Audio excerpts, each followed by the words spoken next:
hindi matuloy ang biyahe ng mag-asawang pa-Thailand matapos makitaan ng bala sa kanilang bag. Itinanggi naman ng Office for Transportation Security na insidente ito ng tanim bala modus. Saksi si Joseph Morong. 2015 nang pumutok ang mga ulat ng tanimbala o daglag bala modus sa NAIA. Reklamo ng mga pasahero na biktima umano nito, tinamnan sila ng balang hindi naman kanila sa kakinikilan ng mga tauhan ng airport. Sa paglipas ng mga taon, ilang beses nang sinabi ng Department of Transportation, wala nang ganitong modus. Pero isang pasahero ang nagpost sa social media bilang babala sa publiko. Kwento ni Charity, biyaheng Thailand sila ng kanyang asawa nitong Enero nang tawagin sila ng mga otoridad sa final security check. Nakita kasi sa kanyang bagang isang balang nakaplastik. Gate ni Charity, hindi sa kanya ang bala.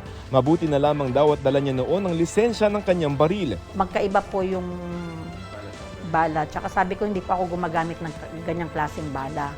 Magaganda po yung bala ko. Wala lang. Sabi niya, sige ma'am, wala namang problema, sabi niya. Pero may papirmahan lang daw sa akin to make it sure na cleared daw ako. Pinayagan naman sila mag-asawa na makasakay. Pero bago raw ang insidente, may napansin na siyang kakaiba sa airport na mag-withdraw siya ng pera. Ang dami nagtatanong, naka-civilian sila. May bumabangga sa akin. Nilapitan ko yung asawa ko.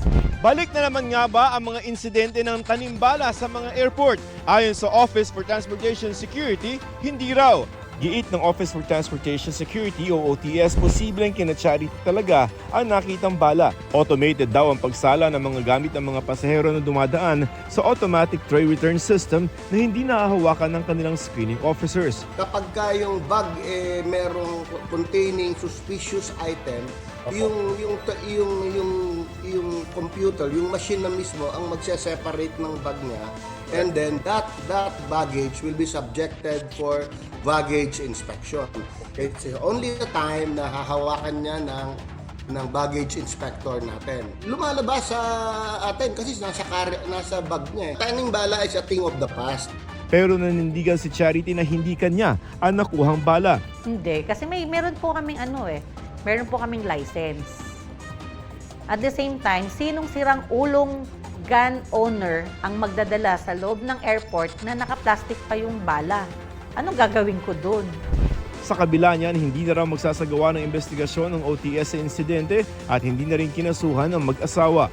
Kasi especially kung 1 or 2 pieces lang, kasi marami naman nagdadala niya na sa paniniwala ng iba, it is anting-anting. In fact, almost daily nakaka-encounter kami ng ganitong incident. Para sa GMA Integrated News, Joseph Morong, ang inyong saksi. Mga kapuso, sama-sama tayo maging saksi. Mag-subscribe sa GMA Integrated News sa YouTube at para sa mga kapuso abroad, samahan niyo kami sa GMA Pinoy TV at sa www.gmanews.tv.